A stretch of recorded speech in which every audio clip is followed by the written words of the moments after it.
पावसाळ्याच्या दिवसात मजा निराळीच असते बर का. 15 तारखेला पाऊस पडायचा आणि त्यानंतर लोक पेरणी करायचे. त्याच्यानंतर 10-20 दिवसामध्ये पीक हितपर्यंत व्हायचे आणि त्यानंतर गवत शेतामध्ये उगवायचे. थोडे थोडे थोडे थोडे गवत आले. जुलै ऑगस्ट महिन्याला ते गवत आपल्या मांडीत काले व्हायचे. मांडीत काले झाले मग लोक काय करायचे, ते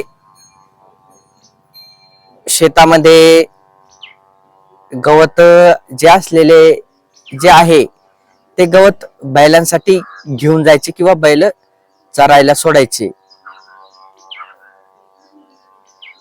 ते कसं मी तुम्हाला सांगतोय. ह्याच बाबतीत मी चर्चा करणार आहे. जर तुम्ही चॅनलवर पहिल्यांदाच आला असाल, पहिल्यांदाच आपले व्हिडिओ बघत असाल तर या व्हिडिओला जास्तीत जास्त लाईक करा. प्रतिक्रिया तुमची या व्हिडिओमध्ये असायलाच पाहिजे. आणि हो, चॅनलला तुम्ही अजून सबस्क्राईब केलेले नसेल तर सबस्क्राईब करून घ्या. तर चला सुरुवात करूया या व्हिडिओला. आमचे शेतकरी मजूर असे असायचे, 15 तारखेला समजा पाऊस पडला मृग नक्षत्रामध्ये तर सरकी लावून द्यायचे. सरकी लावले की त्यानंतर मग लोक थोडस वाट बघायची पावसाची येतो का नाही. मग पाऊस येऊन जायचा. 2-3 दिवसामध्येच जमिनीमधून सरकीचा कोंब दिसायला लागायचा. आता आला गड्या. मग त्याच्यानंतर हळूहळू हळू 2 पान 3 पान असं करता करता एक हाता एवढं बोटा एवढं ते सरकीचं झाड झालं. असं होत होत होत होत मग थोडस इतकं आपलं जे हाताचा कणोरा असतो समजा खालचा भाग तेवढं सरकीचं झाड ताशी लागायचं या अर्ध्या जुलै महिन्या लोक. त्यानंतर मग गवत उगायचं, इतकं गवत उगायचं, मांडी लोक व्हायचं. मग असं असं कपडे लोक झालं. मग लोक काय करायचे, शेतामध्ये गवत कापायचे. ते गवत कापलं बैलाला घेऊन जायचे किंवा अशा टायमामध्ये काही लोक काय करायचे, शेतामध्ये गुरंढोर घेऊन चरायला जायचे. एखाद्याचं शेत पडीक दिसलं समजा, त्या मालकाला विचारायचं की दादा आम्ही तुमच्या शेतामध्ये गुर घेऊन चाललेलो आहे चरण्यासाठी, तर तुमचं पडीक रिकामा आहे का, घेऊन जाऊ का. मग तो समोरचा व्यक्ती म्हणायचा हो घेऊन जा दादा, काही काळजी नका करू, बिनधास्त चारा तुम्ही गुरंढोर. पण एक गोष्ट ध्यानात ठेवा दादा की तुमचं एक बिन जनावर आमच्या शेतामध्ये गेलं नाही पाहिजे, मालामध्ये, ही काळजी घ्यावी. मग समोरचा व्यक्ती म्हणायचा, जो गुरावाला माणूस असायचा तो म्हणायचा हो दादा नक्की आम्ही काळजी घेऊ. मग आता पुढचा एक विचार असा असतो भावांनो की जे सरकी मूग सोयाबीन असेल तर ते आता निंदायला यायचं. निंदण्यासाठी मग काय बाया माणसं कामाला जायचे. आता तर काय तणनाशकचा फॉर्म्युला निघलेला आहे. आता काय कुठं गवत सुद्धा दिसणार नाही. हा, गवत मुरजून कधी पडलं ना तर केना हा सर्वांचा बाप आहे. केना बाप कोणाला ऐकत नाही बर का, हे तू खरोखर मी सांगतोय बर का. कारण की केण्याला किती काय औषध मारा,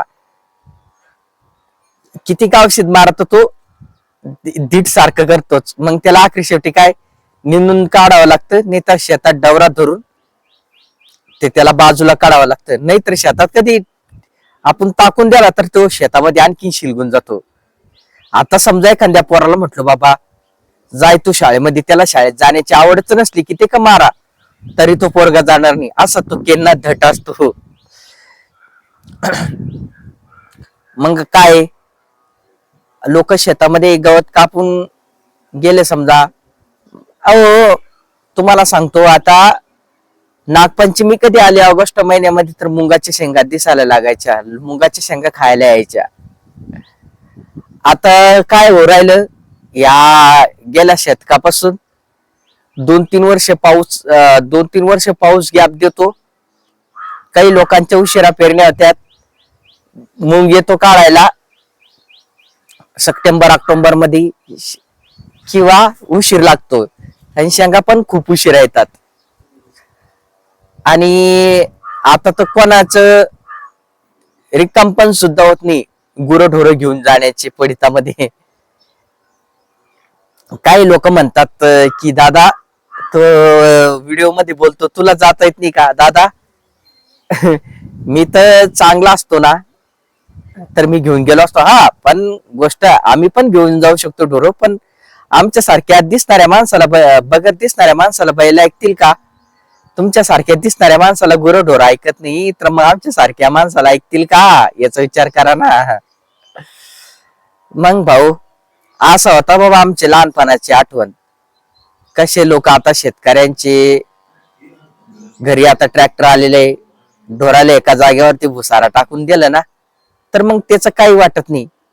एकदा दोनदा भुसारा टाकून दिलं, बैल पाणी पाजायला सोडली, बांधून दिले, भुस टाकून दिलं, मग काही नाही, मग शेण काढायचं, बैल आतमध्ये बांधून द्यायचे झोपाच्या वेळेस, सकाळी सोडायचे, भुसगीस टाकून द्यायचं तन्न. आता कोणी काही घेऊन जात नाही. बायचानस आता एखादं गवत आलं तेव्हाच त्या गवतावर ते असतात. आता तर गवताचा तुम्हाला सांगितलं ना फॉर्म्युला संपू राहिला म्हणून आता तणनाशकामुळे ना बायालक्ष्मीला निंदाचं काम ना काही, सगळं काही आता आपोआपच. बाय. जय हिंद, जय महाराष्ट्र, जय जवान, जय किसान.